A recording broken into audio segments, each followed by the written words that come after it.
Manufacturing is the process of converting raw materials and components into finished products. There are essentially two methodologies used for scheduling production activities. One is driven by customer demand and is known as a pull system. The other is driven by fulfilling stock levels according to a forecast and is known as a push system. A pull system relies on actual orders from customers to start the manufacturing. In other words, if there are no orders, there is no production. A push system, however, relies on anticipated sales, and production of goods is activated when inventory levels reach a certain minimum quantity. An easy example to relate to of a pull system is the manufacture of custom-made products such as a tailored suit or clothing for a sports team. The production of a product and purchasing of raw materials only begins when an order is received. This philosophy has many benefits, primarily that the business does not have money tied up in loads of inventory which may or may not be sold. However, many high-volume industries are also adopting this philosophy, such as motor vehicle manufacturers. They only begin the manufacturing process once they receive orders from dealerships.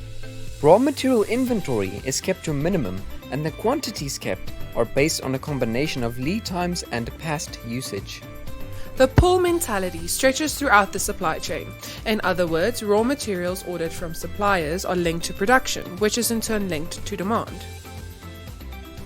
As one can imagine, there is a tremendous amount of planning that needs to take place for this system to work effectively. Things that need to be incorporated into the plan include: the flow of materials into production needs to be synchronized, planning so that inventory is available only when it is needed. A system of continuous analysis is implemented. Working towards achieving one product at a time, matching the rate of production to the rate of customer demand, avoid using paper-based systems, building quality teams. An important concept to understand when using a pull system is bottlenecks. A bottleneck in the production environment, and in fact in any environment, is the process which takes the longest to complete. To have a synchronized production, all other processes must work at the same speed to avoid buildup of materials and semi-finished production on the production floor. Making use of work cells is another feature of the pull system, where all who work in the work cell perform similar functions. For example, all welding happens in the same work cell, regardless of which product is being made. Some of the other features of successful pull systems are: applying a JIT, just-in-time mentality. This means having all your materials arriving just in time to meet the production requirements. It also means delivering finished goods to the customer on the agreed delivery date, not before and not after. Waste means cost. There are many ways to focus on and to eliminate waste from operations, such as eliminating waiting time, eliminating unnecessary movements, applying stringent quality processes, making the best use of skills of your people, and many more. To make JIT work effectively, suppliers need to be aligned to the production plan. It is their responsibility to deliver materials to you according to the JIT production plan. Because the whole system is focused on satisfying a customer's order, the system must be able to adapt to create or produce a new product when a new order comes in. In a pull system, activities are sequenced in the same order as they are positioned on the production line. If anything goes wrong at any work cell, the whole production line is stopped.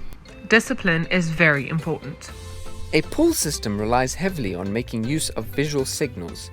Instead of using documentation as instructions for things to happen in the production environment, visual signals are used. Visual signals can be anything from a traffic light system on the production line to a visual display board showing production rates for the day. Let's talk a bit about other visual systems, such as different types of Kanbans. Kanbans are not as foreign as we may think. Kanbans are used quite a lot in retail trade, and you may have noticed some of them. Often products, such as cool drinks, are delivered in reusable crates that are returned to the supplier when empty so that they can be refilled.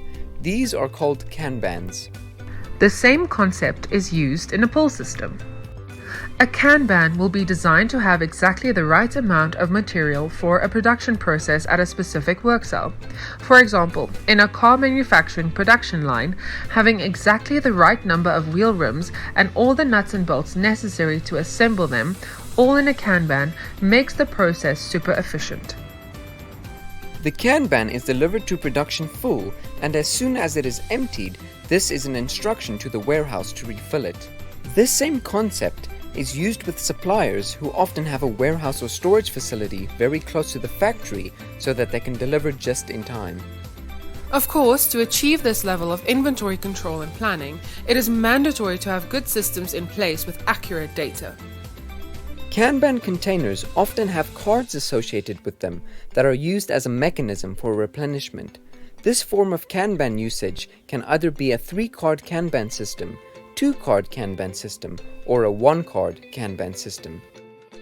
There are a number of Kanban rules that need to be in place for a pull system to work effectively.